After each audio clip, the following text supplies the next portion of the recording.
Alors toi, tu vas... Ben, Est-ce que tu veux présenter ou tu veux Oui, directement... rapidement, pour faire le lien avec Quadricolore, donc je vais parler de peinture, mais j'ai été modèle vivant à toute une période et je vais vous raconter une histoire extraite de cette expérience, quoi. Voilà. Ok, très bien. Eh bien, on t'écoute tout de suite. C'est Ok. Alix Merle sur Radio Mojo, bien sûr. C'est parti. J'arrive en retard chaque mardi. C'est devenu une habitude. Plus les mardis passent, plus je gratte. 10 minutes, 15 minutes, puis 30, 40 même. Quand je sens que j'accède au moment critique où je pourrais me faire virer, la fois d'après, j'arrive à l'heure. Et puis je recommence gentiment.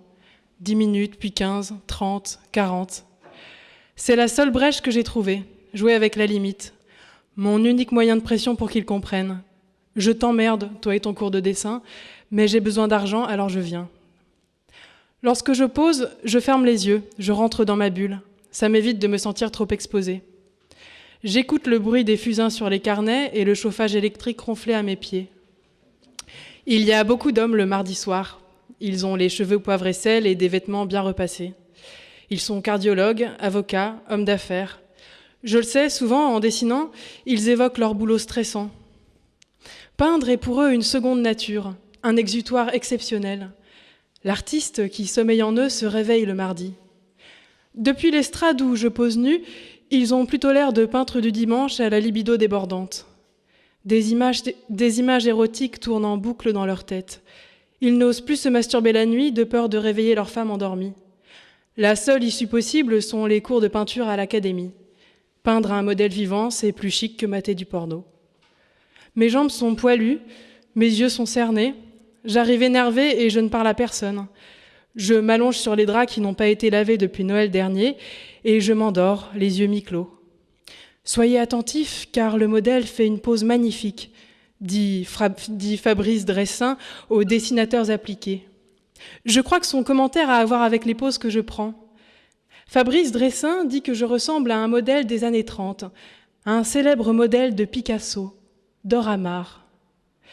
Fabrice Dressin est un professeur respecté. C'est lui qui dirige l'atelier. Homme massif d'une 60aine d'années, il n'est pas gros, mais son ossature est épaisse.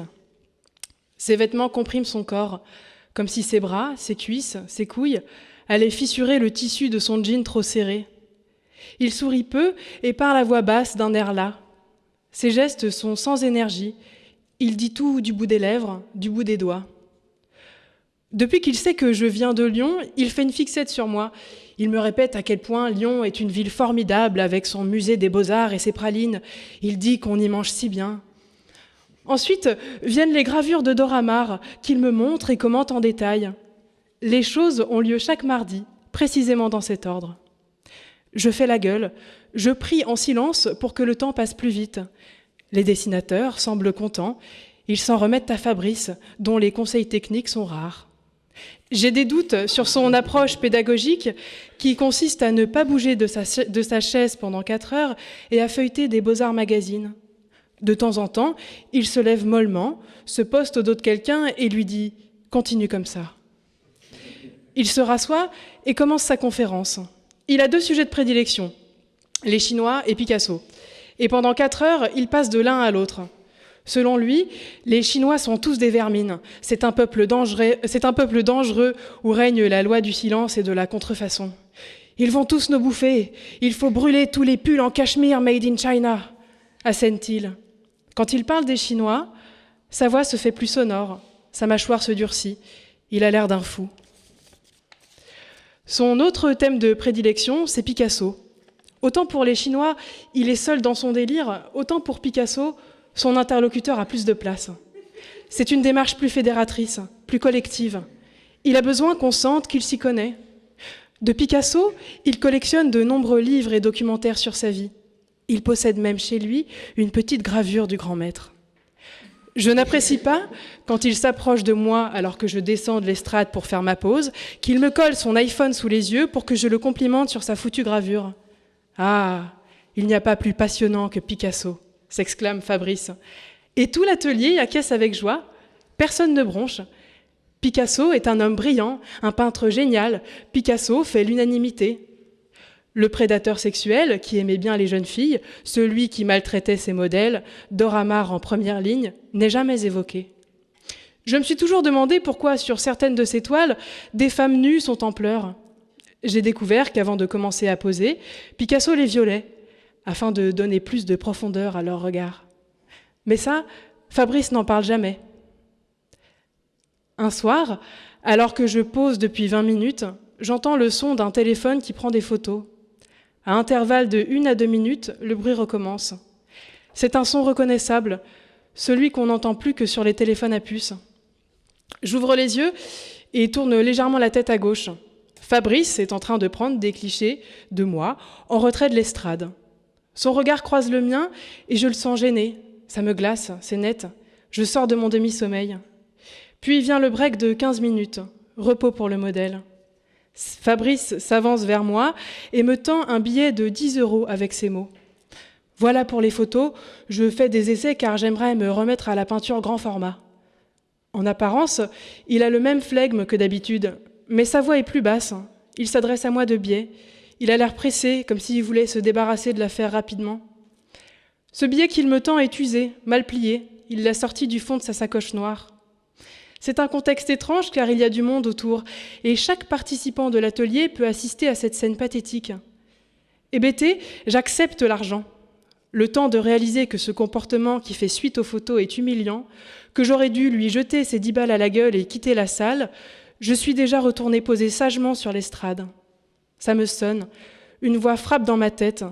C'est trop tard, ton moment est passé, tu n'auras plus l'occasion de lui dire qu'il a dépassé les limites. Mon mental bute, je cherche à comprendre ce qu'il m'a dit au moment de me tendre le billet. Comment peut-on faire de la peinture grand format avec comme modèle des photos extraites d'un téléphone 3310 ? L'association d'idées ne fonctionne pas. Le regard est un indicateur puissant.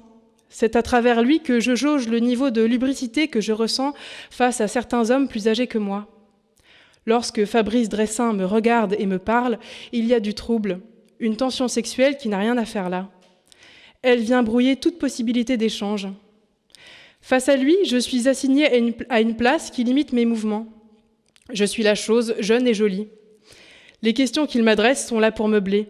On le sait, lui et moi, je ne l'intéresse pas. De la libido, il en a, et je la sens toute proche. Lorsqu'il ne la dédie pas à Picasso, il la projette sur les jeunes femmes qu'il croise, celles qu'il juge attirantes, celles qui n'ont pas dépassé la date de péremption. Je sais que si je commençais à minauder et à lui faire du rentre-dedans, Fabrice serait bon client. Cette pensée me dégoûte. Mon esprit vire ailleurs. Pour désamorcer l'intrusion, je me dissocie, je regarde le sol, je palpe le vide. Lorsque la gêne survient, il n'y a rien à en tirer. Le danger, c'est que je finis par me dissocier devant tous les hommes. Par automatisme, mon cerveau se défend.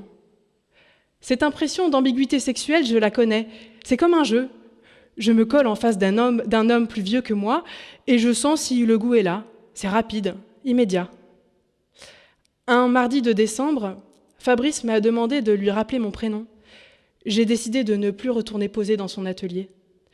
Dans les transports, parfois, je rêvasse, je l'imagine.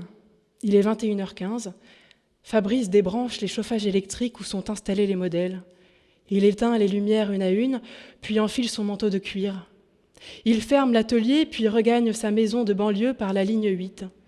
Popeye, le chien, l'accueille à l'entrée, remuant joyeusement la queue derrière la porte. Sa femme a laissé dans le four les restes d'un gratin de courge. Il mangera seul, elle est de garde.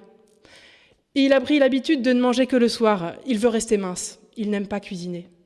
Chaque soir de semaine, c'est le même rituel. Il rentre affamé. Mais ce soir, son ventre crie, c'est une bête enragée. Il mange le gratin en entier, puis beurre des tartines qu'il mastique avec hargne. Il finit les restes de tarte du week-end, le pain de viande de la veille, le pot de Nutella laissé par son fils, le gâteau à la châtaigne de sa mère, les tranches de morbier prévues pour la raclette dominicale. Il ne s'arrête plus de manger. Il avale de grosses bouchées puis se demande ce qu'il va gober ensuite. Il a faim, bon Dieu. Il a besoin de bouffer.